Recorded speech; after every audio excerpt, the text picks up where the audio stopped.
Hello everyone, welcome to my channel. আশা করি আপনারা সবাই ভালো আছেন। আমি অনেক অনেক ভালো আছি। তো বন্ধুরা, নতুন আরও একটি পর্ব নিয়ে চলে আসলাম, সকল পর্ব সিজন 3। তো সিজন 2 যারা এখনও দেখেননি অবশ্যই দেখে নেবেন। আর সিজন 3টা এই চ্যানেলে আপলোড দেওয়া হলো, আর কিছু সমস্যার কারণে চ্যানেলটাতে ভিডিও আপলোড দেওয়া হলো না আর কি। তো যাই হোক, গল্পটি আশা করি আপনাদের কাছে সবার অনেক ভালো লাগছে। আর গল্পটি গল্পটি নিশ্চয়ই একটু অন্যরকম টাইপের আর কি। আর জানেন তো, যা আপন ডায়েরির অ্যাডমিন মানে হলো অন্য কিছু আর কি। তো যাই হোক, গল্পটি সবার কাছে হয়তো ভালো লাগতেছে। যদি ভালো লেগে থাকে তাহলে লাইক, কমেন্ট এবং চ্যানেলটি যারা এখনো সাবস্ক্রাইব করেন অবশ্যই সাবস্ক্রাইব করে দিবেন। আর আগে যেমন সাপোর্ট করছেন আবারও এখনও তেমনভাবে সাপোর্ট করে দেন। তো চলুন গল্পটি শুরু করা যাক। এবারে এইভাবে ধরতে হবে। সম্রাট কথা শেষ করে এক নজর জব্বর মণ্ডলের দিকে দৃষ্টিপাত করে। চোখের কোণে আটকে রাখা পানিটা বৃদ্ধাঙ্গুলি দিয়ে মুছে বের হয়ে গেল। যাওয়ার সময় দরজায় দাঁড়ানো তানহার উদ্দেশ্যে বলল, যে কোনো সময় ফোন করবে, আমি চলে আসব। তানহা লজ্জা ভয়ে কোনো উত্তরই দিল না। সম্রাট নীরবতাকে সম্মতি মেনেই চলে গেল। ডাক্তারের পরামর্শে জব্বর মণ্ডলকে পরের দিন সকালেই নিয়ে যাওয়ার সিদ্ধান্ত নিল ওনার পরিবারের সবাই। কিন্তু জব্বর মণ্ডল রাতেই ফিরে যাওয়ার জন্য জোর জবরদস্তি করলেন। যদিও উনি মোটামুটি সুস্থ, তবুও সবাই চিন্তা করছিল। তবে ওনার কাছে হার মেনে বাসায় নিয়ে যাওয়ার সিদ্ধান্ত নিলেন। গাড়ি ওনার এলাকায় আসার পরই উনি বললেন গ্যারেজে যাবেন। মিসেস জব্বর একটু রাগ করলেন, বারণ করলেন না যেতে, কিন্তু শুনলেন না জব্বর মণ্ডল। তানহার সাথে যেতে চাইলে চোখ রাঙানি দেয়। তাতেই তানহার ইচ্ছে আর সাহস দুটোই হাওয়ায় উবে যায়। জব্বর মণ্ডলের কেন জানি মনে হচ্ছে উনি যা দেখছেন সেটা ভুল। কিছু একটা আছে যেটা দেখা হয়নি, আর তাই উনি ভাবলেন না দেখা সেই সত্যটা দেখবেন। আর সেটা কোনোভাবেই দেরি করা যাবে না, কারণ উনি জানেন সম্রাট পারি নামক মেয়েটিকে অসম্ভব ভালোবাসে। তাহলে কাল রাতে কি হয়েছিল যার কারণে ওনার মেয়ে সম্রাটের সাথে রাত কাটাবে? তানহার সাথে সম্রাটের সম্পর্ক মানতে ওনার আপত্তি নেই, কিন্তু যদি সম্রাট তানহাকে ভালোবাসে তাহলে পারির সাথে কি সেটা জানতেই হবে। এছাড়াও গতকালের আগে কোনো দিন ওদের এভাবে দেখা যায়নি, যার কারণে ওদের সম্পর্ক নিয়ে চিন্তা করা যায়। তানহাকে সম্রাটের সাথে খুনসুটি করতে দেখা গেছে, সম্রাটকেও তানহাকে শাসন করতে দেখা যায়। তবে সেটা ভাই বোন কিংবা বড়জোর বন্ধুত্বপূর্ণ সম্পর্কের ধারণাই দিয়েছে। তাহলে কাল রাতে কি এমন ঘটল? উনি নিজের চোখের দেখাকে মিথ্যা ভাবতে পারছেন না, আবার এতদিনের দেখাটাকেও অগ্রাহ্য করতে চাচ্ছেন না। সবকিছু মিলিয়ে ওনার কাছে সব কেমন ঘোলাটে লাগছে। তাছাড়া বিগত কয়েকদিনের সম্রাটের ব্যবহারেও কিছু একটা আঁচ করতে পারছেন। গ্যারেজে ঢোকার সাথে সাথেই চোখে পড়ল বাইরে রাখা চৌকির উপর মাথা নিচু করে বসে থাকা সম্রাটকে। জব্বার মণ্ডলকে দেখে ছেলে দুইটার থেকে একজন দৌড়ে আসলো। জব্বার মণ্ডল এখনো বেশ কষ্ট করে হাঁটছেন, তবুও উনি মনের জোরেই আসলেন, কারণ কিছু বিষয় দেরি করলে আরো বিগড়ে যায়। উনি সম্রাটের চোখে তানহার জন্য অন্য কোনো অনুভূতি নয়, দেখেছে সহানুভূতি, স্নেহ কিংবা যত্ন। আর উনি একজন পুরুষ মানুষ, সুতরাং উনি কিছুতেই এটাকে ভালোবাসা বলতে পারেন না। আর নিজের এত আদরের সন্তানকে এমন একজনের হাতে তুলে দিতে পারবে না যার ভিতরে অন্য কেউ থাকবে, যে কিনা তার মেয়েকে ভালোবেসে আগলে রাখবে না। উনি বোঝেন ভালোবাসার কদর। তাছাড়াও সম্রাট যদি অন্য কাউকে নিজের মনে জায়গা দিয়ে রাখে, তাহলে প্রশ্নই ওঠে না তানহার সাথে ওকে বেঁধে দেওয়ার। সবকিছু বিবেচনা করেই সামনে এগোতে হবে। মামা, আপনি এই শরীরে কেন আসতে গেলেন? আর হাসপাতাল থেকে আপনাকে ছাড়লোই কেন? আমি ঠিক আছি, তুমি অস্থির হও না। মামা, আপনি যা। সম্রাটের কথা হাত দিয়ে থামিয়ে দিলেন জব্বর মণ্ডল।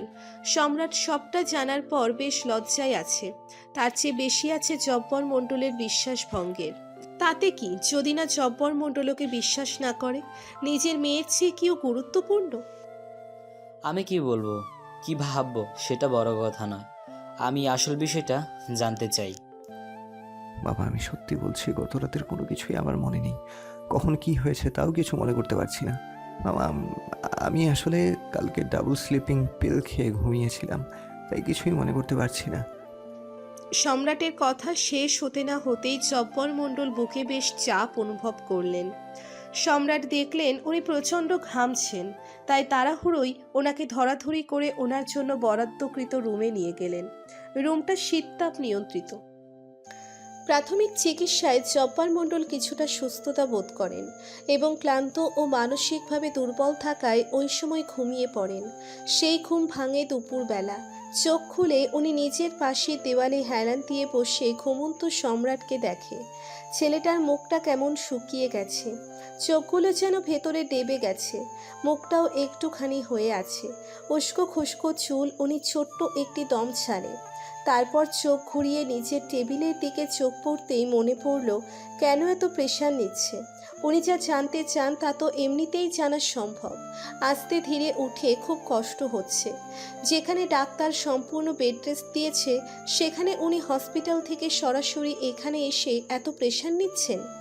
উনি ওনার টেবিলে বসে গ্যারেজের নিরাপত্তার জন্য লাগানো সিসি ক্যামেরার গতকালের ভিডিও ফুটেজ দেখে স্তব্ধ হয়ে তাকিয়ে আছে। তানহা নিজের অজান্তেই সম্রাট এবং তার নিজের সবচেয়ে বড় ক্ষতিটি করেছে।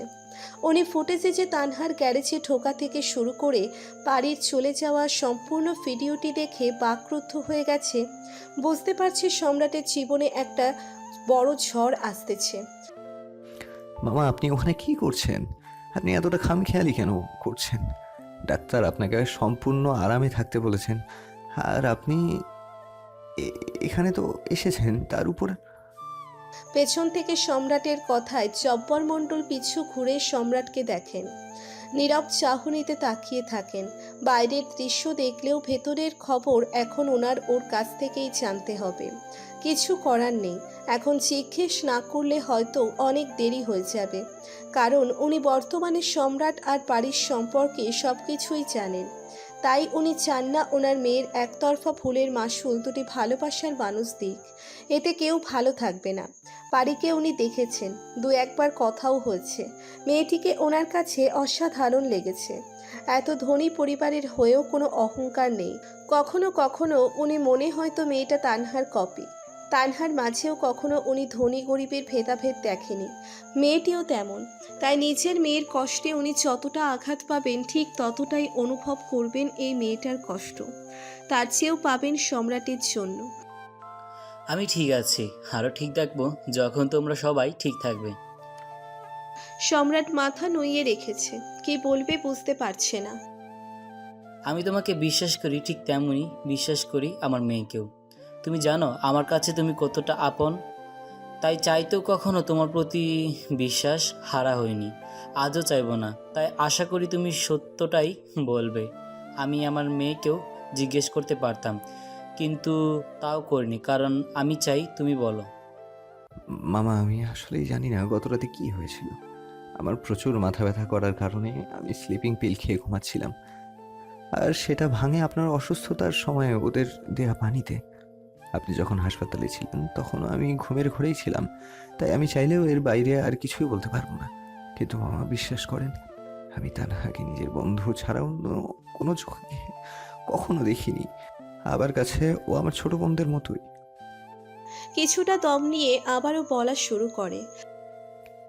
আপনি তো জানেন আমি পারিকে কতটা ভালোবাসি। ওকে ছাড়া অন্য কাউকে আমি এটা ভাবতেও চাই না। জব্বার মণ্ডল উঠে দাঁড়ানোর চেষ্টা করেন। সম্রাট এগিয়ে এসে ওনার হাত ধরে সাহায্য করে। মামা, কিছু দরকার আমাকে বলেন। আমি বাড়ি যাব। জি, আমি এগিয়ে দিয়ে আসছি। চলো। জব্বার মণ্ডলকে গাড়িতে উঠিয়ে দিয়ে নিজে ড্রাইভিং সিটে বসতে যাবে, তখনই জব্বার মণ্ডল সম্রাটের হাত দুটো আঁকড়ে ধরে। সম্রাট পিছু ঘুরে জব্বার মণ্ডলের দিকে প্রশ্নাত্মক দৃষ্টিতে তাকিয়ে থাকে। কখনো যদি মনে হয় আমার মেয়ের কারণে তোর কোনো ক্ষতি হয়েছে তাহলে মাফ করে দিস বাপ। আমি তোকে নিজের ছেলের আসনে বসিয়েছি, তুই ওদের কখনো আমার অনুপস্থিতিতে ফেলে দিস না। মামা, কি বলছেন? ওরা আমার কাছে সোহা রুহার মতোই। ওদেরকে কখনোই নিজের পরিবারের বাইরে ভাবিনি, সুতরাং ওদের ফেলে দেওয়ার কথা কখনোই আসবে না, কখনোই না। মামা, আমি আপনার নুন খেয়েছি। আজ আমি যা তা উপরওয়ালার ইশারায় আপনার উছিলাই। আপনি না থাকলে তো আমি সামান্য রিক্সাওয়ালার ছেলে হয়েই থাকতাম হয়তো। সেখানে আপনি দয়া করে এমন কথা আর কখনো বলবেন না প্লিজ। আমি জানি, তবুও।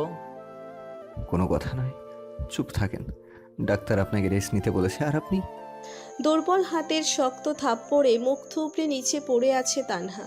তার বাবা তার প্রতি রাগ করবে সেটা জানলেও গায়ে হাত তুলবে, সেটা সে কখনোই ভাবতেই পারেনি। তবুও সে চুপ করে আছে, নীরবে অশ্রু বিসর্জন দিচ্ছে, কারণ সে অপরাধী।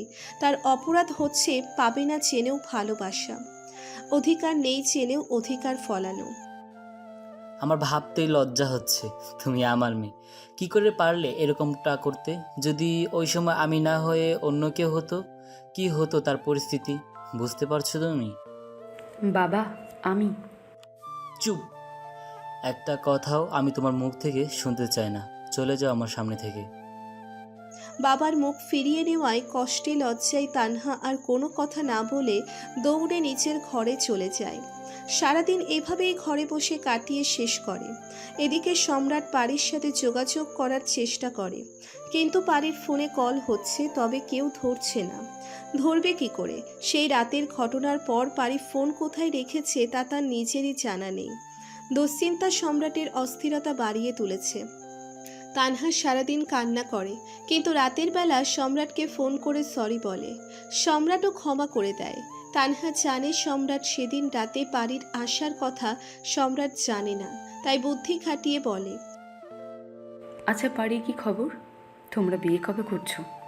তানহা পারির কথা জানলেও সম্রাট জানে না, তাইও বোঝার চেষ্টা করছে সম্রাটের সাথে পারির আর দেখা হয়েছিল কিনা। যাকে বিয়ে করব সে তো ফোনই তুলছে না। দীর্ঘশ্বাস ফেলে কথাটা বলল সম্রাট। তানহার বুকটা মোচড় দিয়ে উঠল। ওর করা ভুলের জন্য সম্রাট পারির সম্পর্কে ফাটল না ধরলেই হয়।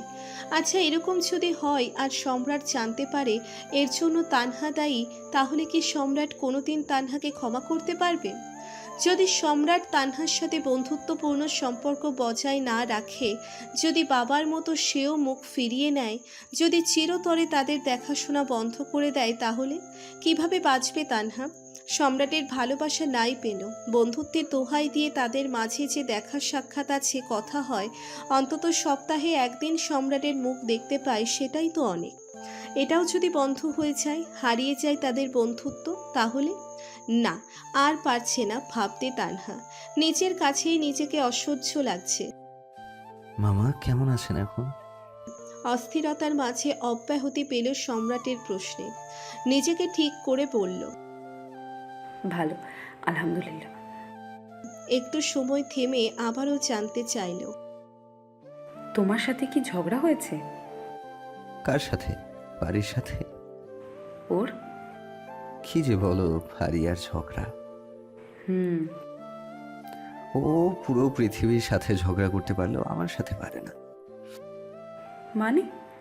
মানে খুব সহজ, আমার সাথে ঝগড়াটা ওর দ্বারা সম্ভব নয়। আমি অনেক চেষ্টা করেছি অন্তত মজা করে হলেও দু একবার ঝগড়া করতে, কিন্তু সে তা কিছুতেই করে না। মানে তোমাদের মাঝে কখনো ঝগড়াই হয়নি? না, ঝগড়া হয় না, তবে মান অভিমানের প্রতিযোগিতা হয়। মানে কি? ওর যখন কোনো বিষয়ে রাগ হয় তখন সে গাল ফুলিয়ে বসে থাকে, কথা বলাটাও বন্ধ করে দেয়, কান্নাকাটি করে চেহারার হাল বেহাল করে ফেলে। অন্য সব প্রেমিকাদের মতো চিৎকার চেঁচামেচি করে না, যখন তখন ব্রেকআপের থ্রেটও দেয় না। ওর ওই যে গাল ফুলিয়ে বসে থাকা, কথা বন্ধ করে দেয়া, ওগুলো নিয়ন্ত্রণ করতে আমার অবস্থা যাচ্ছে তাই হয়ে যায়। ওর চোখের পানি আমার ভেতর সবচেয়ে বেশি আঘাত করে। এর চেয়ে বেশি সহজ হতো ঝগড়া করে যখনকার বিষয় তখনই শুধরে নেওয়া, কিন্তু ওই মেয়ে তা করবে না। সত্যি মিথ্যে বোঝার দরকার নেই, তার দরকার আমার উপর নীরবে আঘাত করা, আরও তাই করে। কথা শেষ করে সম্রাট ছোট্ট একটা দম ছাড়ল। তানহার মাঝে অনুশোচনা আর অপরাধ বোধ আরও তীব্র হলো। তার সাথে ভয় বাড়ল, যদি পারেন না বুঝে সম্রাটকে দোষারোপ করে, তাহলে? ভাবছি ওদের বাসায় যাব। কেন? ফোন তুলছে না। সেদিন ওর বাবার সাথে দেখা করে আসার পর ফোন দিয়েছিল, আমি বেশ রুডলি কথা বলেছিলাম, হয়তো তার জন্য কষ্ট পেয়েছে, তাই রাগ করেই ফোন বন্ধ করে রেখেছে। এখন যা করার আমাকে সরাসরি গিয়েই করতে হবে। ভার্সিটি গিয়ে দেখো। আমার সাথে রাগ করলে তার ভার্সিটিও অফ হয়ে যায়। তবুও আমি ফোন দিয়েছিলাম ওর বান্ধবীদের। তারা জানালো আজ 4 দিন ভার্সিটি যায় না এবং কোনো রকম খবরও কেউ জানে না। কি বলছো? হুম, তাহলে এবার? বাসায় যাবো, যাই হয়ে যাক।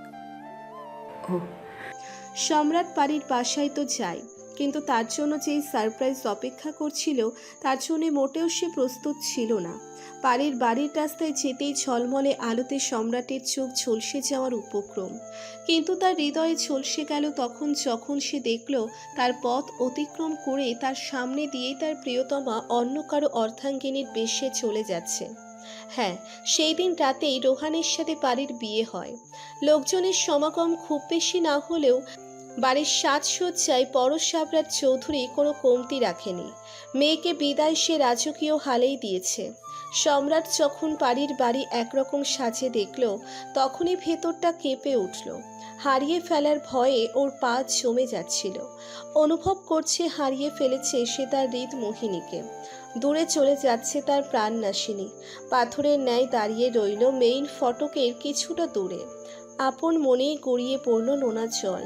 মুখ দিয়ে অস্ফুট স্বরে বের হলো, সর্বনাশী। সেদিন সেই নদীর পাড়ে চিৎকার করে কাঁদছিল সম্রাট। পুরুষের কাঁদতে নেই, এই চিরায়িত মিথ্যা কথাটাকে সেদিন ভুলেই গিয়েছিল। সম্রাটের আর্তনাদ বাতাসের বেগে পৌঁছে গিয়েছিল তার সাথে জুড়ে থাকা প্রতিটি মানবের অন্তরে। দেখেছিল হৃদয় ভাঙা এক আহত প্রেমিকের জীবন্ত মরদেহ। জব্বার মণ্ডল নিজ সন্তানের করা অপরাধের দায়ে এতটাই অনুশোচিত হয়েছিল যে তার জীবন যাপনেও সেটার প্রভাব পড়তে লাগলো। সম্রাটের মুখের দিকে তাকালেই তার মনে হতে লাগলো কোথাও না কোথাও এর জন্য তিনিই দায়ী। পারিকে হারিয়ে সম্রাট একদম ছন্নছাড়া হয়ে পড়েছিল। বেঁচে থাকার ইচ্ছেও যেন ক্রমশ লোপ পাচ্ছিল। তবুও জোর করে বেঁচে থাকা আছে, কারণ তার কাঁধে ছিল পরিবারের দায়িত্ব, অবিবাহিত বিবাহযোগ্য বোনদের দায়িত্ব, অসহায় হত দরিদ্র মা বাবার দায়িত্ব। সবকিছু তাকে জোর করেই বাঁচাতে লাগলো। সম্রাটের নিঃসঙ্গতা কাটাতেই তানহা আবারও সম্রাটের দিকে এগিয়ে এলো। তার মনে অনুশোচনা কাজ করলেও কোথাও না কোথাও খুশির প্রলেপ ছিল এই ভেবে যে সম্রাটের জীবনে বাড়ির প্রবেশ নিষিদ্ধ। নিজের ছন্নছাড়া জীবনে তানহার মতো বন্ধুকে পেয়ে একটা সময় সম্রাটও তানহার প্রতি নির্ভর করতে লাগলো, তবে সেটা কেবল বন্ধুত্বের সম্পর্ক বজায় রেখেই। এ বিষয়ে তানহাও অবগত ছিল, কিন্তু ওর মনে হতে লাগলো একসময় এভাবেই সম্রাটের মনে এসে জায়গা করে নিবে। তানহার স্পর্শে সম্রাটের স্বাভাবিক হতে কিছু বেশি সময় লাগলো। প্রথমে এই বিষয়ে তানহার প্রতি জব্বার মণ্ডল রাগ করলেও পরবর্তীতে মনে করলেন যদি ওদের ভাগ্য ওদের এভাবেই একসাথে রাখেন তাহলে তাই হোক। এতে করে নিজের মেয়েও খুশি থাকবেন আর সম্রাটও অতীতকে ভুলে সামনে এগোতে পারবেন। মেয়ের করা অন্যায়ের কাপখাড়া দিতে সম্রাটকে উনি ওনার ব্যবসায়ের সাথে পুরোপুরি জড়িত করলেন। গাড়ির ব্যবসায় 50% অংশীদার করে দিলেন, যেটা তখনও সম্রাটের জন্য ছিল অজ্ঞাত। দেখতে দেখতে সময় কেটে গেছে অনেকটা। পারির সাথে বিচ্ছেদের সময় প্রায় 3 মাস। এই 3 মাসে বদলেছে অনেক কিছু। তানহা সম্রাটের বন্ধুত্বের গভীরতা বেড়েছে। পারিকে ভুলে যাওয়ার সর্বোচ্চ চেষ্টা সম্রাট করেছে। এর সাথে বদলেছে নিজেকে, করেছে গম্ভীরতা আর কঠোরতার বেড়াজালে আবদ্ধ। আগের সেই চঞ্চল হাসি খুশি সম্রাট আর নেই। এখন যেন হাসিটা তার জন্য বিষাদের ন্যায় লাগে। পারি নামক অধ্যায় বন্ধ করার সাথে সাথে নিজের জীবনের অনেক অধ্যায় সে বন্ধ রাখতে চায়। তার সাথে সম্রাটের মনে এক ভ্রান্ত ধারণা জমা হয়েছে পারিকে নিয়ে। সম্রাটের মনে হতে লাগলো পারি ওর বাবার কথায় ওকে ছেড়েছে। হয়তো কোথাও উপলব্ধি করতে পেরেছে যে সম্রাট তার জন্য যোগ্য পাত্র নয়। তার বিলাসী জীবনের কোনোটাই তার দ্বারা পূরণ করা সম্ভব নয়। সম্রাট স্বীকার করে তার অক্ষমতা, কিন্তু পারি তো সবই জানত। সব জেনেই সম্রাটকে বাধ্য করেছিল তাকে ভালোবাসতে। তাহলে আজ কেন পাগলের মতো ভালোবাসার পর টাকার কাছে তার ভালোবাসা হেরে গেল? কেন পারি তাকে এভাবে আঘাত করলো? সম্রাটের মনে প্রশ্নটা ঘুরপাক খায়, কিন্তু সেদিনের পর সম্রাট পারির আর কোনো খোঁজ খবর নেয়নি। আসলে নিতেই চায়নি, কারণ সে এখন অন্যের ঘরণী। আর কি দরকার পুরনো ডায়েরি ঘেঁটে তার জীবনে অশান্তি তৈরি করার? সে সুখে থাকতে চেয়েছে। হ্যাঁ, সুখে থাকার জন্যেই তো তাকে ছেড়েছে। তবে থাক সে সুখে, আগুন না হয় চলুক আমার বুকে। গান। তোমরা সবাই থাকো সুখে, আগুন চলুক আমার বুকে। আজকাল এই গানটা সম্রাটের খুব পছন্দের তালিকায় রয়েছে। কোথাও না কোথাও এই গানের মাঝে নিজের অনুভূতি খুঁজে পায়। সারাক্ষণ কাজের মাঝে ডুবে থাকে, কারণ একটাই, যেই টাকার জন্য এত ভালোবাসার পরেও সে তার ভালোবাসার মানুষটিকে পেল না, সেই টাকা ইনকাম করা মনের মধ্যে এক অদৃশ্য জেদ তৈরি হওয়া, আর সেটা হলো টাকা ইনকাম করা, টাকার পাহাড় গড়া, মনের যন্ত্রণা, শরীরে অতিরিক্ত কাজের প্রেসার দিয়ে ভোলার অদম্য চেষ্টা করা। এর মাঝেই জব্বর মণ্ডলের গাড়ির ব্যবসার প্রসার ঘটানোর একটা বিশাল সুযোগ পেল। সম্রাট খুঁজে পেল নিজেকে তুলে ধরার একটি অপশন। জব্বর মণ্ডলের গাড়ির ব্যবসার পুরো বিষয়টি নিজ তত্ত্বাবধায়নে করার প্রস্তাব রাখল। খুশি হলেন জব্বর মণ্ডল, হাতে তুলে দিলেন নিজের স্বপ্নকে। বিশ্বাস ছিল সম্রাটের প্রতি, রাখল সেই বিশ্বাসের মর্যাদা। তবে জব্বর মণ্ডলের ভাগ্য হলো না সম্রাটের সফলতা চোখে দেখা। বছর ঘোরার আগেই যখনই ব্যবসায়ের অবস্থা ঘুরে দাঁড়ালো, ঠিক এমনই একদিন হঠাৎ করেই আসলো সেই দুর্ঘটনার দিন। জব্বর মণ্ডল গ্যারেজে কাজ শেষ করে রাত 12টার পর বাড়ির উদ্দেশ্যে যাচ্ছিলেন। হঠাৎ করেই পেছন থেকে দ্রুত গতির একটা বাইকে সে ধাক্কা দেয়। বাইকার ছেলেগুলো ভয়াবহ আঘাত পায়। জব্বর মণ্ডল ধাক্কা খেয়ে ছিটকে বিদ্যুতের খুঁটির সাথে খুব জোরে বাড়ি খায়। এতে করে উনি মাথায় প্রচণ্ড আঘাত পায়। তৎক্ষণাৎ প্রচুর রক্তক্ষরণ হয়। যেহেতু প্রায় অনেক রাত ছিল, তাই অনেক সময় ওই অবস্থায় তিনজন রাস্তায় পড়ে থাকে।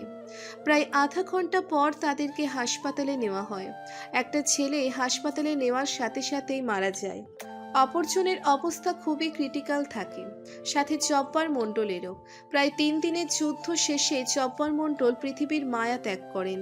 ওই সময় সম্রাট সহ তানহার পুরো পরিবার অনেক চেষ্টা করেন জব্বর মণ্ডলের জীবন বাঁচানোর, কিন্তু উপরওয়ালার ইচ্ছার কাছে সবাইকেই হার মানতে হয়।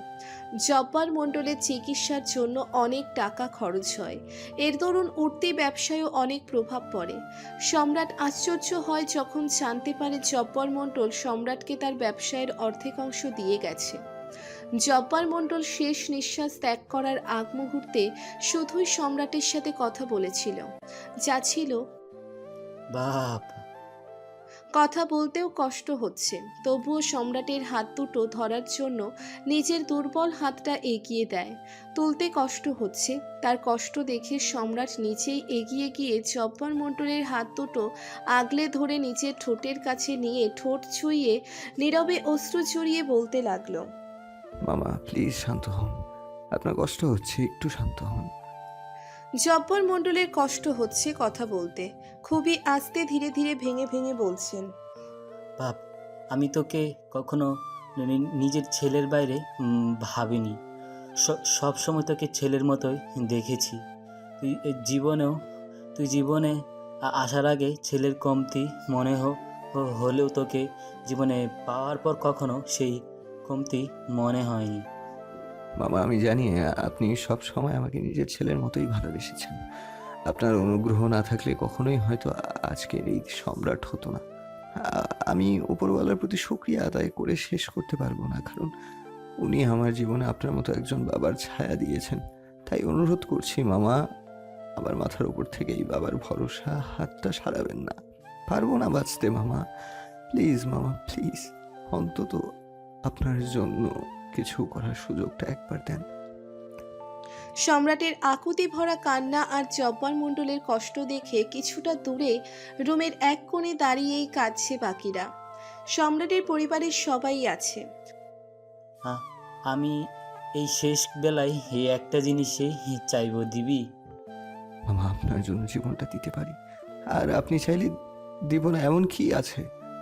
যদি মনে হয় আমার অথবা আমার পরিবারের কারণে তোর কোনো ক্ষতি হয়েছে, তাহলে মাফ করে দিস বাপ। মামা কি বলছেন? আপনার জন্য আমার কি ক্ষতি হবে? কথা দে, ক্ষমা করে দিবি।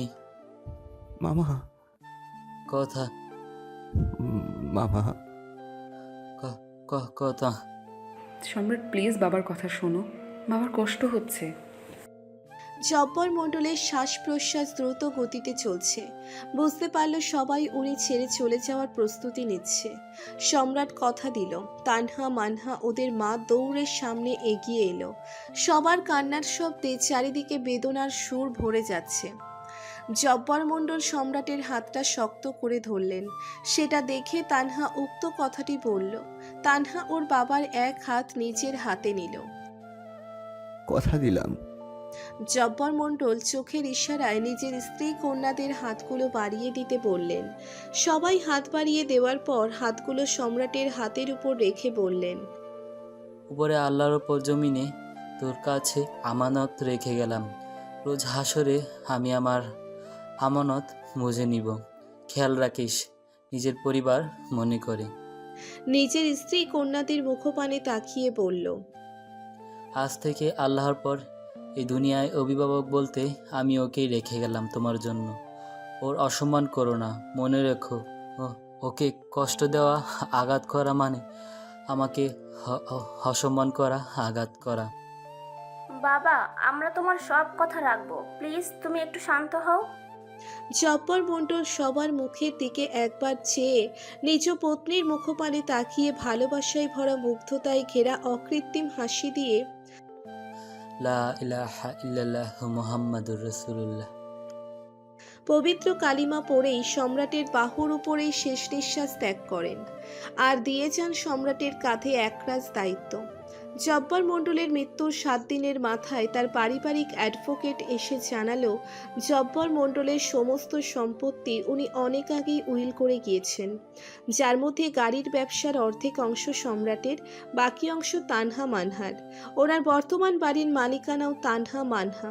তবে অবশ্যই ওনার স্ত্রী দেখভালে কোনো গাফিলতি হলে এই সম্পত্তি সরকারি এতিমখানায় চলে যাবে। ওনার গ্রামের সম্পত্তিও উনি ওনার স্ত্রীর নামে করে দিয়েছেন।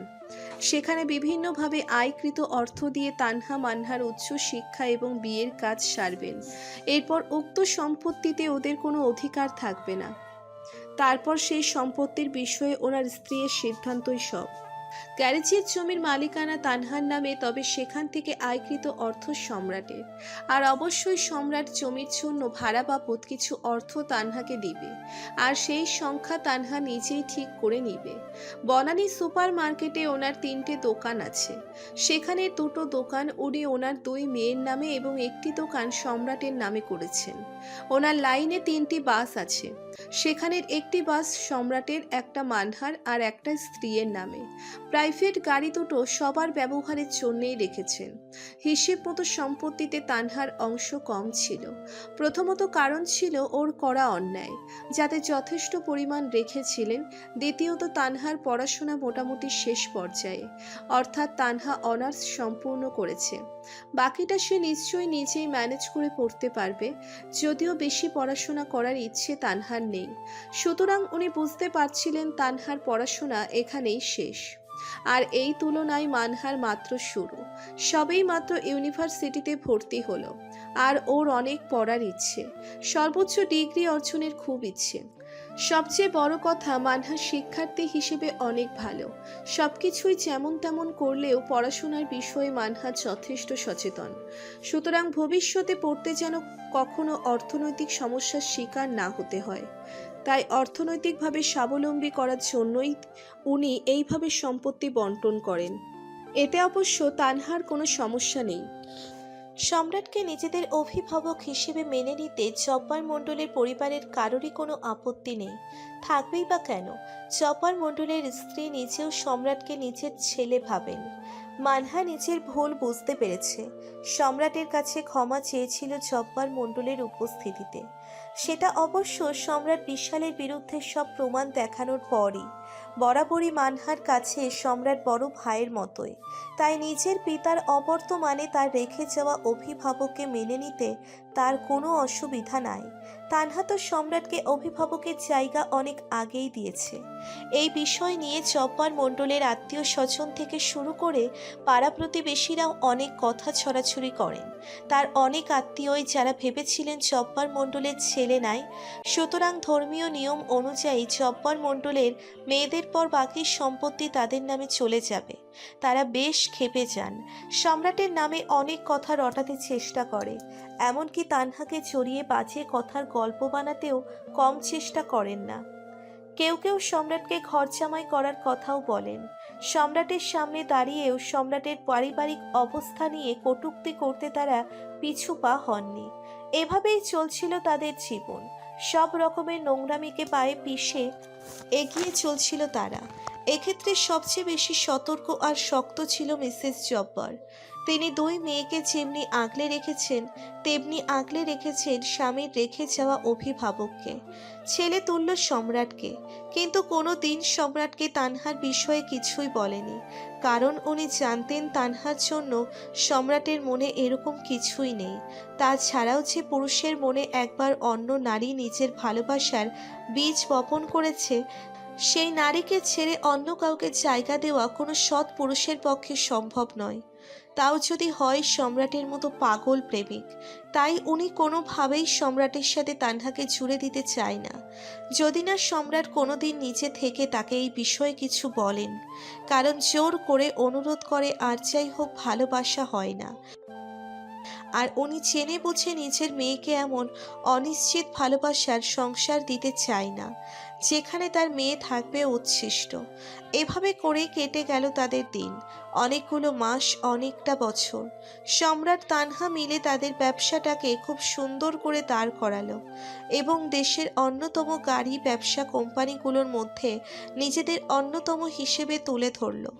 ইয়াং উদ্যোক্তা ব্যবসায়ীদের মাঝে সম্রাটের নামটা এখন সবার মুখে মুখেই থাকে, তেমনি করে তানহার নামটা থাকে ইয়াং মহিলা ব্যবসায়ীদের মধ্যে।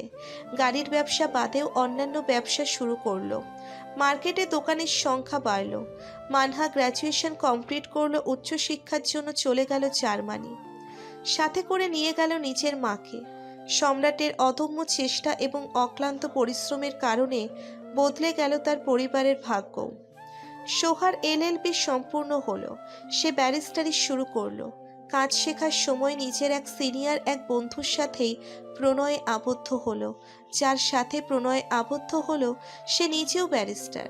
সম্রাটের ছোট বোন রুহানিও উচ্চশিক্ষার জন্য আবেদন করলো এবং সেও মেধার যোগ্যতায় চলে গেল অস্ট্রেলিয়া। অস্ট্রেলিয়া মিসেস জব্বারের ছোট ভাই থাকেন, উনি রুহানির নিরাপত্তার দায়িত্ব নিলেন। চলছিল সবার দিনই, কিন্তু কোথাও একটা থেমে যাচ্ছিল কিছু মানুষের মন। সারাদিনের কর্মব্যস্ততায় নিচের মনের পোড়া ঘায়ের যন্ত্রণা ভুলে থাকা গেলেও গভীর রাতে যে সেগুলো বড্ড জ্বালায়, তেমনি করে চলছিল কিছু মানুষ। মানহার সাথে মিসেস জব্বার চলে গেলে তানহা নিজের বাড়িতে একা হয়ে যায়। সম্রাট নিজের পারিশ্রমিক দিয়ে এই নিজেদের জন্য এই বাড়িটা করেছে। মিসেস জব্বার অনেকবার অনুরোধ করেছিল পরিবার সহ তাদের বাড়িতে থাকার জন্য, কিন্তু সম্রাট চায়নি। এমনকি ওর জন্য জব্বার মণ্ডলের রেখে যাওয়া সম্পত্তিও নিজের জন্য ব্যবহার করেনি, বরং ও নিজের পারিশ্রমিক হিসেবেই যতটুকু পাওনা তাই নিচ্ছে। নিজের পারিশ্রমিক দিয়ে আলাদা ব্যবসা খাড়া করিয়েছে। এতে ওর বাবাও কিছু অর্থ দিয়ে সাহায্য করেছে। এতে করে অনেক নিন্দুকের মুখে তালা লাগাতে পেরেছে। সম্রাটের এই ব্যক্তিত্বই তানহাকে এতটা বেহায়া করেছে। সম্রাটের নিজেকে ওর থেকে দূরে রাখার প্রচেষ্টাও বুঝে, তবুও এই ভেবে থাকে যে কোনোদিন না কোনোদিন সম্রাট ওকে মেনে নিবে। অপরদিকে সম্রাটের প্রতি তানহার দুর্বলতা সম্রাটের পরিবারের সবার চোখেই পড়ে এবং ওনারাও তানহাকে বেশ পছন্দ করেন। কিন্তু সম্রাটের মনের দরজা যে সিল লাগা করে দেওয়া হয়েছে, সেখানে আর কোনো নারীর প্রবেশ নিষেধ। সম্রাট কথা দিয়েছিল তার পারিকে তাকে বিনা অন্য নারী এই বুকে জায়গা পাবে না। তাহলে কিভাবে সেই কথার খেলাপ করবে সে তো ভালোবেসেছিল, নাই বা পাষাণী ভাসলো, তাতে কি তার ভালোবাসা কি মিথ্যে হয়ে যাবে? কোনো দিনও না। এক জীবন না হয় না পেয়ে ভালোবেসে কাটিয়ে দিল। সম্রাটের গম্ভীরতা তাকে তার পরিবারের কাছ থেকে দূরে নিয়ে যাচ্ছিল। তার কঠোরতার ছাপ আশেপাশে বেশ প্রভাব ফেলেছিল, কিন্তু তানহার প্রখর বুদ্ধির কাছে সব ফিকে হয়ে যাচ্ছিল। আর এটাই ছিল তানহার প্রতি সম্রাটের অনুগত হওয়ার প্রধান কারণ। তা না হলে সম্রাট কখনো তানহাকে ক্ষমা করতো না। জব্বার মণ্ডলের ক্ষমা চাওয়ার কারণ তার কাছে এখন পরিষ্কার। সময় আপন গতিতেই এগিয়ে যাচ্ছে। এভাবেই কেটে গেছে প্রায় 7টা বছর। আর হঠাৎ করেই একদিন সামনে এলো সম্রাটের অতীত, আর তানহার করা অতীতের ভুল। বর্তমান, অতীতের মাঝেই আয়নের মধুর সুরে সম্রাটের ভাবনার জগৎ ছিঁড়ে যায়। ভেসে ওঠে বর্তমান, ফিরে এলো বর্তমানে। বিগত ঘটনার রিসার্চের মাঝেই কখন সে রাত কেটে ভোর হতে চলল টেরই পেল না সম্রাট। আজানের ধ্বনি শুনতে পেয়েই বুঝল আরও একটি রাত নির্ঘুম কাটল তার। চেয়ার ছেড়ে উঠে দাঁড়িয়ে বুকটা টান টান করে নিজের ক্লান্তি সরানোর চেষ্টা করল। চোখ দুটো বন্ধ করে আজানের ধ্বনি শ্রবণ করতে করতে প্রলম্বিত শ্বাস চাইল। চোখ মেলে হাত দুটো এক করে ফজরের এই সময়ের পবিত্র বায়ু মুঠ ভর্তি করল। তারপর নিজের সমস্ত মুখে তা মেখে নিল। ধীর পায়ে হেঁটে ঘরের ভেতরে চলে গেল। অজু করে নামাজ আদায় করে ড্রেস চেঞ্জ করে বেরিয়ে পড়ল সকালের শারীরিক চর্চার প্রয়োজনীয়তা মেটাতে। দৌড়তে দৌড়তে ভাবতে লাগলো আগামী দিনের করণীয়। প্রেয়সীর মনে আবারও জায়গা নিতে পোড়াতে হবে অনেক কাঠখড়। তার সাথে করতে হবে আবারও সমাজের সাথে যুদ্ধ। দৌড়তে দৌড়তে হঠাৎ থেমে গেল। আবারও মনে পড়ল অতীতের সেই দিনের কথা, যখন ছেলে দুটোর কাছ থেকে জানতে পেরেছিল ওর অজ্ঞাত অবস্থায় ওর সাথে তানহার কাটানো রাতের কথা। হাসান চাচার কথায় প্রথমে নিজের প্রতি কিছুটা প্রশ্নাত্মক ভাব থাকলেও পরে একা ভাবার পর মনে পড়েছিল। তখনই আর বুঝতে বাকি রইল না সেদিন রাতেই পারি এসেছিল সব ছেড়ে ওর কাছে, ওর সাথে জীবনের বাকি পথটা চলতে। কিন্তু শুরু করার জন্য এসেই যেন সব শেষ করে ফেলল। কথাটা ভাবার সময় ওর প্রচুর অভিমান হলো। পারি কি ওকে একবার জিজ্ঞেস করতে পারতো না? ওর প্রতি কি বিশ্বাস রাখা যায় না? ভাবতে ভাবতে নিজেই নিজের উত্তর খুঁজে পেল। ওই সময়ে পারির জায়গায় দাঁড়িয়ে ওই রকম পরিস্থিতির মুখোমুখি হয়ে সে নিজেও কি এত কিছু ভাবতে পারতো? এতটা ধৈর্য শক্তি থাকতো? আর পারি তো মেয়ে মানুষ, মেয়েরা তো একটু বেশি অভিমানী হয়। সেখানে পারি তো সবাইকে ছাড়িয়ে গেছে। যে কিনা তার আশেপাশে বসা কোনো মেয়েকেই সহ্য করতে পারতো না, সেখানে যদি কেউ মাঝরাতে তার বুকের উপর শুয়ে থাকে, তাহলে সে সেটা কিভাবে মেনে নিবে? একটা হতাশার নিঃশ্বাস ছেড়ে আবার হাঁটা শুরু করলো। পারি ডাইনিং টেবিলে দাঁড়িয়ে সায়রার জন্য দুধ রেডি করছিল। সোহার আজ কোর্টে খুব জরুরি কাজ আছে। খুবই গুরুত্বপূর্ণ একটি কেসের হিয়ারিং রয়েছে, যার জন্য খুব ভোরে বের হয়ে গেছে। কোর্টে যাওয়ার আগে মামলার বাদীর সাথে কথা আছে, সেগুলো সারতে হবে। বাড়ি এসে দেখে সায়রা ঘুমুচ্ছে, তাই ওকে তুলে ফ্রেশ করিয়ে রুমের সামনে বই নিয়ে বসিয়ে রাখে। কিছুটা সময় পড়াটা একবার রিভিশন দেওয়ার জন্য। পারিকে পাওয়ার পর সায়রার বেশ পরিবর্তন হয়েছে। এখন সে বেশ সকাল সকাল উঠে এবং কোনো রকম দুষ্টুমি ছাড়াই পড়তে বসে। রাতেও কোনো রকম বাহানা ছাড়া পড়তে বসে, খেতেও বসে। সায়রার এই পরিবর্তন যে পারির সান্নিধ্যে এসে হয়েছে তা সবারই খুব ভালো করে বোঝা হয়ে গেছে। আর তাই এই বাড়ির প্রতিটি সদস্যের কাছেই পারি এখন খুব ভালো লাগার একজন মানুষ। পারি শুধু সায়রার একার নয়, সম্রাটের বাবা মায়ের খেয়ালও খুব যত্ন সহকারে করে। এতে করে সম্রাটের বাবা মায়ের কাছেও পারি এখন খুব নির্ভরতার নাম। বলতে হয় পারি এখন বাড়ির প্রতিটি মানুষের কাছে খুবই গুরুত্বপূর্ণ হয়ে উঠেছে। তবে সবার সব ভালো লাগে না, ঠিক যেমনি ভালো লাগে না তানহার এই বাড়িতে পারির উপস্থিতি। ওর ভেতরটা খুব চলছে এই কারণে যে সম্রাটের জীবনে আবারও পারির আগমন। যে কোনো কারণেই হোক, ইচ্ছে কিংবা অনিচ্ছায় পারি চলে যাওয়াতে ও যেমন কিছু সময়ের জন্য কষ্ট পেয়েছিল, তেমনি সম্রাটকে পাওয়ার খুশিতে আপ্লুতও হয়েছিল। আর তাই পারির এই হঠাৎ প্রত্যাবর্তন ও মানতে পারছে না। ওর অন্তঃস্থল ওকে বারবার বোঝাচ্ছে এবার ও সম্রাটকে চিরজীবনের জন্য হারাবে। পারি সায়রার দুধে হরলিক্স মিক্স করছিল। সম্রাট মর্নিং ওয়াক করে মাত্রই দরজা দিয়ে ঢুকছিল। ডাইনিংয়ে পারিকে দেখে ঠোঁটের কোণে দুষ্টু হাসি দিয়ে একবার ভালো করে পারিকে স্ক্যান করলো। পারির গায়ে একটা ধূসর রঙের একরঙা সুতির শাড়ি। সম্রাট মনে করলো এইবার পারির সাথে দেখা হবার পর থেকে পারিকে কখনো সাজগোজ করতে দেখেনি, এমনকি ভালো কোনো রঙের কাপড়ও পরতে দেখেনি। কেমন যেন নেতিয়ে গেছে।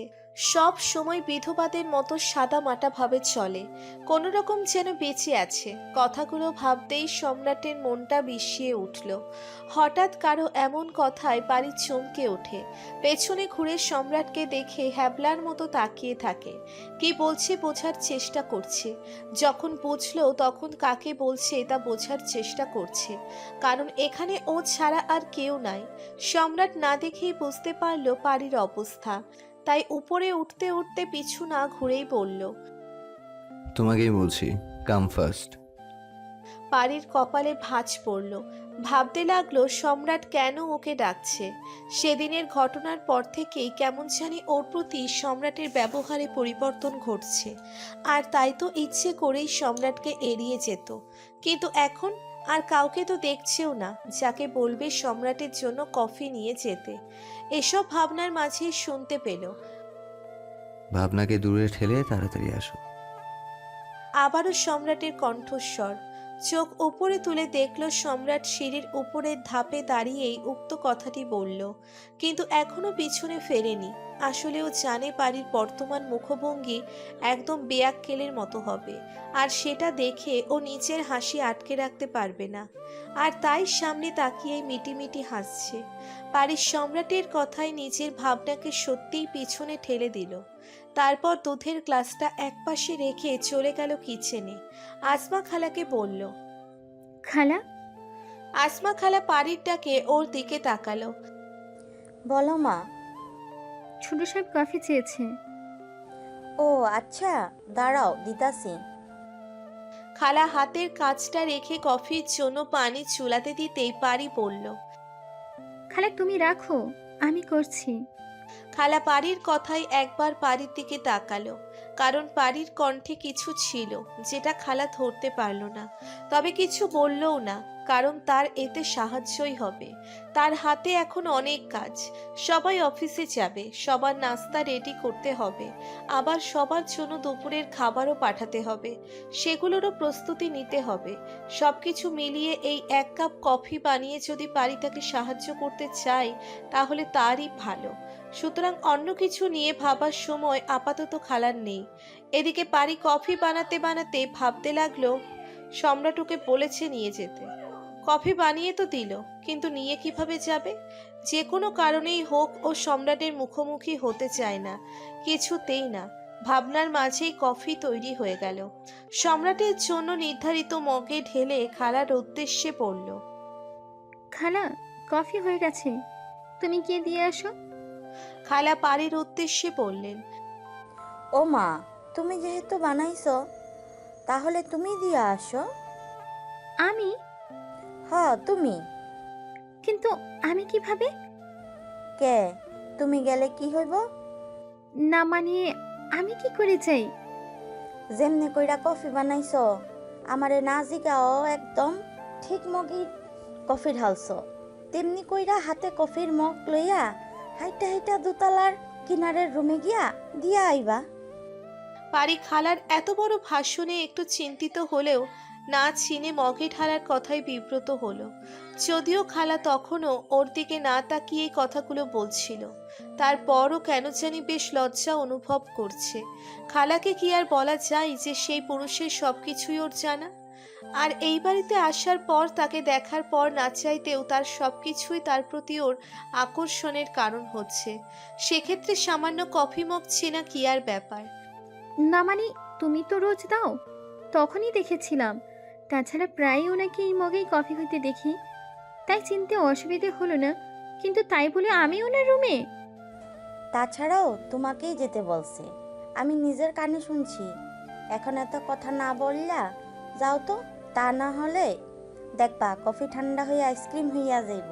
ছোট সাহেব আবার আইসক্রিম খায় না, উল্টা দেখবা রাগে তুফান উঠাইয়া ফেলছে। বাবারে বাবা, যেই রাগ উনার। কিন্তু খালা, আমার হাতে অনেক কাজ, না হলে আমি যাইতাম। এখন আর কথা কইয়া আমার সময় নষ্ট করো না। পারি বুঝলো খালাকে বলে আর লাভ নেই, তাকেই যেতে হবে। তাই আর কথা না বাড়িয়ে চলল সম্রাটের রুমে। যেতে যেতেই শুনতে পেল খালার সতর্ক বাণী। দরজায় কি আর নক কইরো, বিনা অনুমতিতে যাওয়া ছোট সাহেবের পছন্দ না। খালার কথা শুনলো তবে কিছু বলল না। বাড়ির সম্রাটের দরজার সামনে গিয়ে দাঁড়িয়ে রইল। এই ঘরে এর আগেও একবার এসেছিল সায়রার জোরের কারণে, তবে সেদিন জানতো না এই ঘরের মালিকের খবর, তাই ভয় কাজ করলেও অস্বস্তি কাজ করেনি। কিন্তু এখন কেন জানি দুটোই একসাথে চেপে ধরেছে। ভেতরে এসো। ভেতর থেকে এমন আদেশ সূচক বাক্যে পারি হতভম্ব হয়ে গেল। মনে মনে বলল, কিভাবে বুঝলো? কফি চেয়েছি, আইসক্রিম নয়। কাঠকোট্টা কণ্ঠে এমন ব্যঙ্গাত্মক কথায় বাড়ির বিরক্তি বেড়ে গেল। বিড়বিড়িয়ে বলল, এমনভাবে আদেশ করে যেন আমি ওর বিয়ে করা বউ। মনে মনে সম্রাটের আগামী 14 পুরুষের গোষ্ঠীর ষষ্ঠী করতে করতেই দরজা ঠেলে ঘরে ঢুকলো। ঘরে ঢুকে সামনে চোখ তুলে তাকাতেই চোখ দুটো আপনা আপনি বড় হয়ে গেল। স্থির হয়ে আছে। সম্রাট একটা মিন্ট কালারের টাওয়াল পেঁচিয়ে ড্রেসিং টেবিলের সামনে দাঁড়িয়ে ওকেই দেখছে। ঠোঁটে মৃদু দুষ্টু হাসি, যেন চাওয়া অনুযায়ী পেয়ে গেল এমন প্রাপ্তির হাসি। সম্রাটের চাহনি আর উদাম গায়ে এরকম ভাবে দাঁড়িয়ে থাকা দেখে বাড়ির লোমকূপ পর্যন্ত কেঁপে উঠল।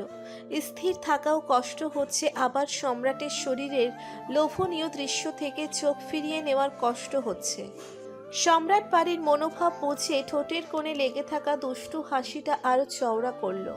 বাড়ির হাতের কম্পন দেখে ধীর পায়ে এগিয়ে এলো। বাড়ির সম্রাটের এভাবে এগিয়ে আসা দেখে হালকা ঢোক গেলে চোখ দুটো জোর করেই সরিয়ে নিল।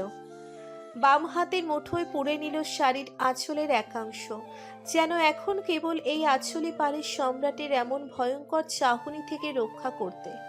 শরীরের কাঁপন যেন পুরো কাঁপিয়ে দিচ্ছে। সেই কাঁপুনি দ্বিগুণ করতেই সম্রাট যেন ইচ্ছে করে কফি মগ নেওয়ার সময় আলতো করে ছুঁয়ে দিল বাড়ির আঙ্গুলগুলো। সম্রাটের ছোঁয়া পেতেই নিজের চোখ বন্ধ করে নিল। মাত্র খালি হওয়া হাতটা দিয়ে শাড়ির একাংশ মুঠো বন্দি করলো। বুকের মধ্যে লুকিয়ে থাকা ছোট্ট মাংসপিণ্ডের ধুকপুকানি কয়েক গুণ বেড়ে গেল যখন অনুভব করলো সম্রাটের নিঃশ্বাস তার কর্ণের উপর নিগড়ে দিচ্ছে। Be ready for being my whole life coffee maker. সম্রাট কথা শেষ করার সাথে সাথেই যেন বাড়ির সমস্ত ইন্দ্র কাজ করতে শুরু করলো। চট করেই চোখ মেলে তাকালো। এক হলো দুই চোরা নয়ন। সম্রাটের চাহনি ছিল ভয়ানক মাদকীয়, বাড়ির ছিল প্রশ্নাত্মক কৌতূহলে ভরা।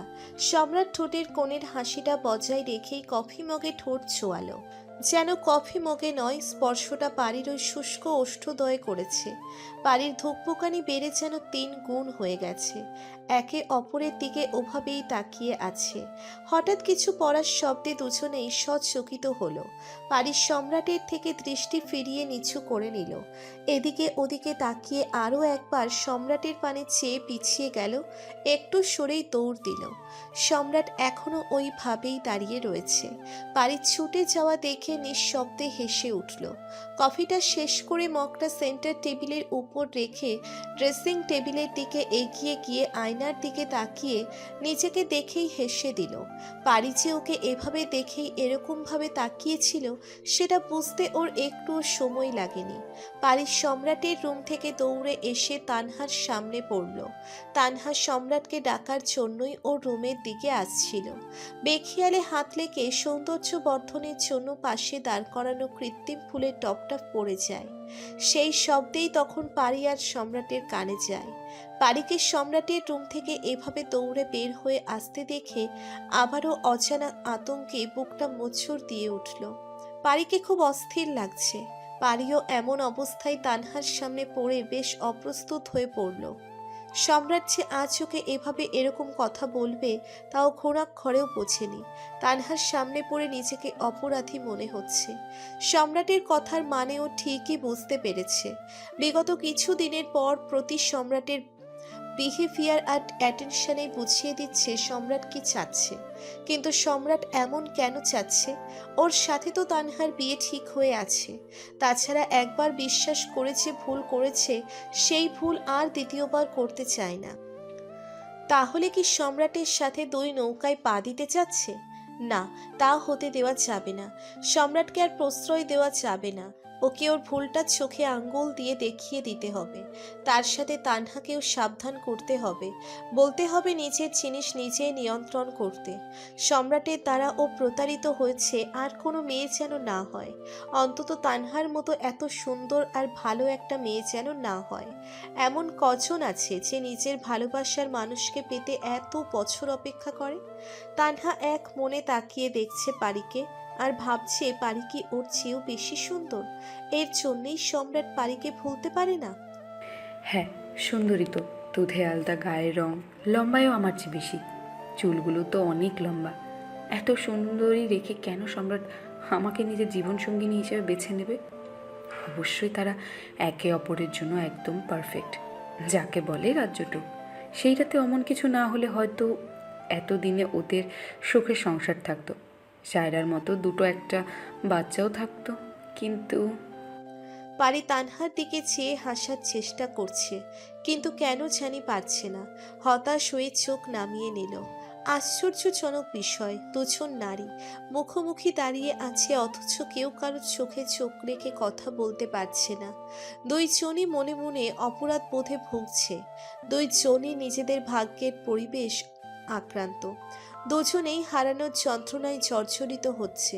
তানহা মনে মনে নিজের অপরাধের অনুশোচনা করছে। পারি অপরাধ করার আগেই তার ভয়ে তটস্থ হয়ে যাচ্ছে। দুজনের মাঝেই অস্বস্তি ও লজ্জা কাজ করছে। পার্থক্য শুধু কারণে, পারি তানহাকে চিনে না, কারণ তানহাকে আগে কখনো দেখেননি। এমনকি সেদিন রাতেও তানহার মুখটা ছিল ওর বিপরীত মুখী, তাই ও মুখ দেখেনি। দেখলে হয়তো। সরি ম্যাম, আসলে আমি... আপনি কেন সরি বলছেন? সরি তো আমি বলবো। ম্যাম আপনি... কি ম্যাম ম্যাম করছেন তখন থেকে? আমি কি আপনার অফিসের বস নাকি স্কুলের শিক্ষিকা? জি। সোহা আপুকে আপু বলে ডাকবেন না। জি। তাহলে আমি... আমাকেও আপু বলে ডাকবেন। এমনিতেও আপনি আমার ছোটই হবেন। ঠিক আছে, তবে আপনিও আমাকে তুমি করে বলবেন প্লিজ।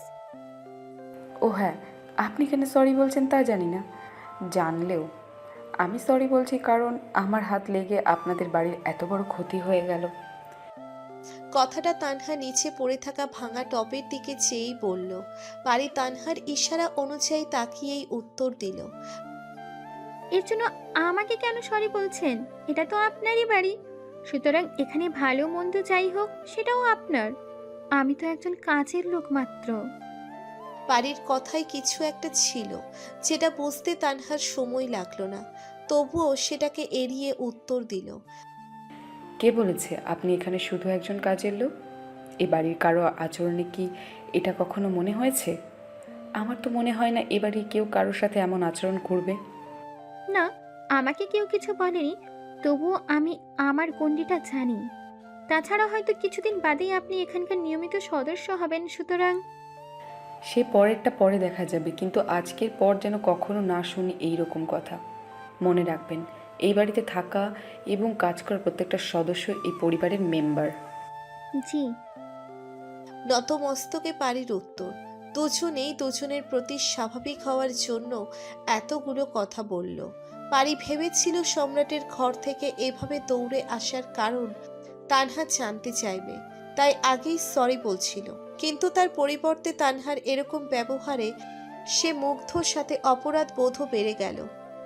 এই ভেবে যে না জানি ওর জন্য তানহার সাথে সম্রাট কোনো খারাপ ব্যবহার করে। এত সময় দুজন রমণীর সব কথাই নিজের ঘরে দরজার আড়ালে দাঁড়িয়ে শুনল সম্রাট। তখন আয়নার সামনে দাঁড়িয়ে নিজেকে দেখার মাঝেই মনে পড়ল বাইরে কিছু শব্দ হয়েছিল। কি হয়েছিল সেটা দেখার জন্য বের হতেই দেখতে পেল দূরে দাঁড়িয়ে থাকা পারি আর তানহাকে।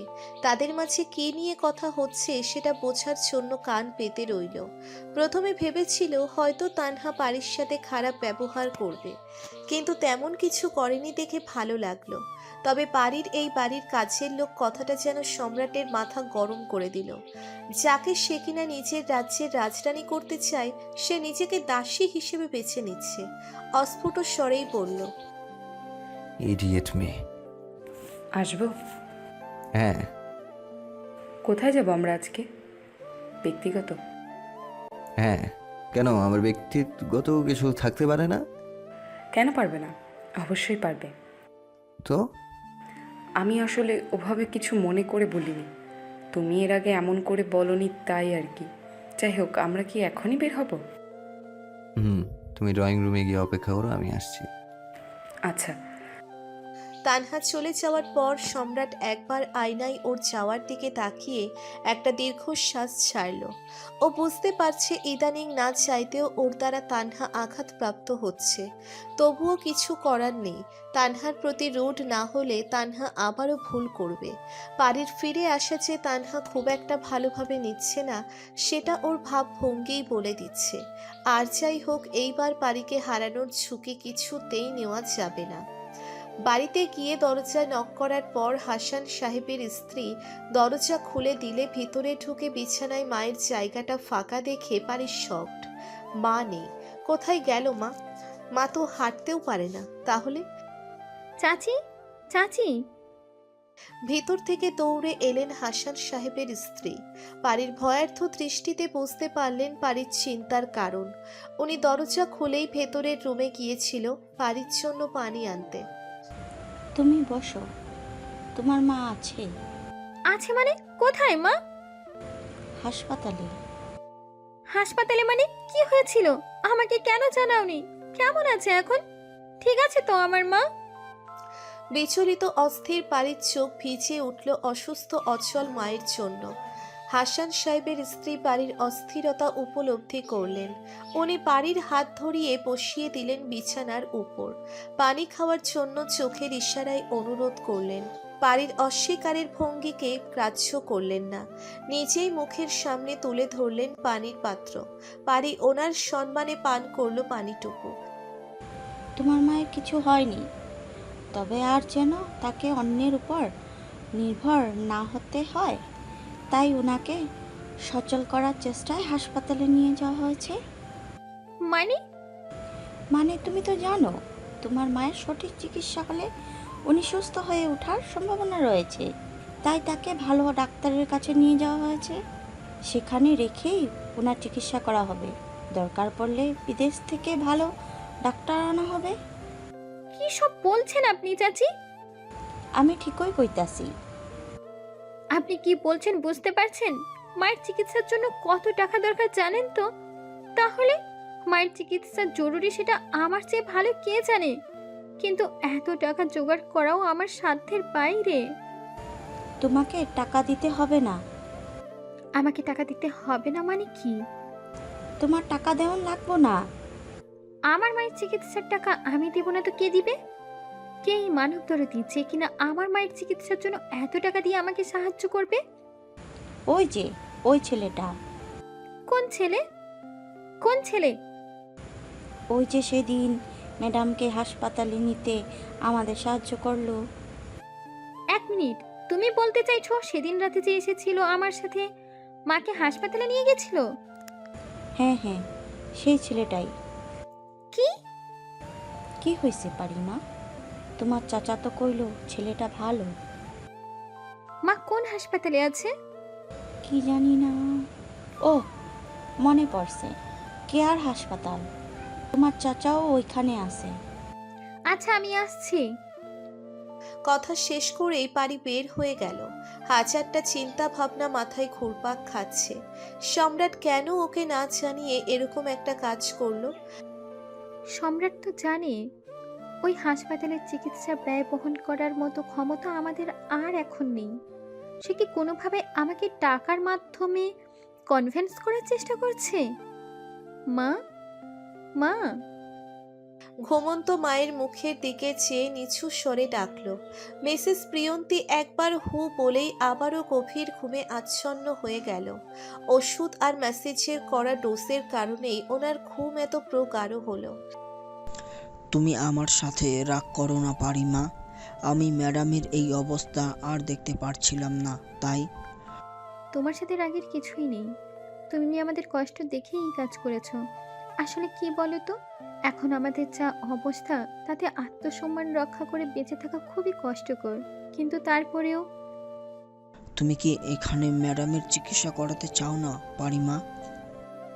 বাড়ির চুপচাপ দাঁড়িয়ে থাকাতে হাসান সাহেবের চিন্তা বাড়ল বই কমল না। তবে এরপর আর কিছু বলার জন্য খুঁজেও পেলেন না, তাই নীরব হয়েই দাঁড়িয়ে রইলেন বাড়ির পাশে। মাঝরাতে মায়ের ঘুমন্ত মুখটা বারবার ফেসে উঠছে পারির চোখে মুখে। এই কেবিনটা খুবই সুন্দর করে গোছানো, কেনই বা থাকবে না এমন পরিপাটি? এতগুলো টাকা নিচ্ছে যে তার মাকে এখানে ভর্তি করিয়েছে, তাহার কড়া নির্দেশ যাতে রোগীর প্রতি ন্যূনতম অবহেলা না করা হয় এবং এই কেবিনের আশেপাশে কোনো রকম শব্দ না হয়। কেবিনটা বেশ বড়, দুপাশে দুটো বেড, বোঝাই যাচ্ছে একটা রোগীর জন্য আর একটা রোগীর সাথে থাকবে তার জন্য। অ্যাটাচ বাথরুমটাও বেশ রাজকীয়ভাবে তৈরি করা। সব কিছু মিলিয়ে একদম সুন্দর ঘরোয়া পরিবেশে এখানে রোগীদের চিকিৎসা করানো হয়। সব কিছু দেখে পারির ভালো লাগলেও যখনই মনে পড়ে সম্রাটের কথা, তখনই মনটা বিষিয়ে ওঠে। সকাল হলেই মাকে এখান থেকে নিয়ে যেতে হবে, যতই হোক। ওই লোকের টাকায় আমি মায়ের চিকিৎসা করাতে পারবো না। আর যত দ্রুত সম্ভব নতুন একটা চাকরির ব্যবস্থাও আমাকে করতে হবে। তার আশেপাশেও থাকতে চাই না আমি। পরের দিন সকাল 8টা। মাকে তোলার চেষ্টা করছে পারি, কিন্তু কিভাবে সম্ভব? যতই হোক একজন অসুস্থ মানুষকে এভাবে তোলার মতো সামর্থ্য কোনো মেয়ে মানুষের নেই, তাও যে কিনা একদম নির্জীব, পাটাও নড়াতে পারে না। মিসেস প্রিয়ন্তী মেয়ের অবস্থা বুঝে নীরবেই চোখের জল ফেলেন। বিগত বছরগুলোতে তাই করে এসেছে। মিসেস প্রিয়ন্ত স্বামী সন্তানের শোকে স্ট্রোক করে প্যারালাইজড হয়ে যান। নিয়মিত পরিচর্যা আর সঠিক চিকিৎসার অভাবে ওনার অবস্থা এতটাই ক্রিটিক্যাল হয়ে যায়। তো বন্ধুরা, গল্পটি কেমন লাগলো? যদি ভালো লাগে থাকে তাহলে অবশ্যই লাইক, কমেন্ট এবং সাবস্ক্রাইব করে দিবেন। আর আপনাদের বন্ধুদের মধ্যে শেয়ার করে দিন, এবং যারা এখন চ্যানেলটি সাবস্ক্রাইব করে দিন অবশ্যই চ্যানেলটি সাবস্ক্রাইব করে দেবেন। আর হ্যাঁ, অবশ্যই অবশ্যই অবশ্যই অবশ্যই আপন ডায়েরি চ্যানেলটা গিয়ে সাবস্ক্রাইব করে দিন, এবং পাশাপাশি চ্যানেলগুলো তো সাবস্ক্রাইব করুন। তো চলুন আজকে পর্যন্ত এই পর্যন্ত। তো অন্য একদিন আরও একটি গল্পে দেখা হবে। তো প্লিজ সাবস্ক্রাইব মাই চ্যানেল।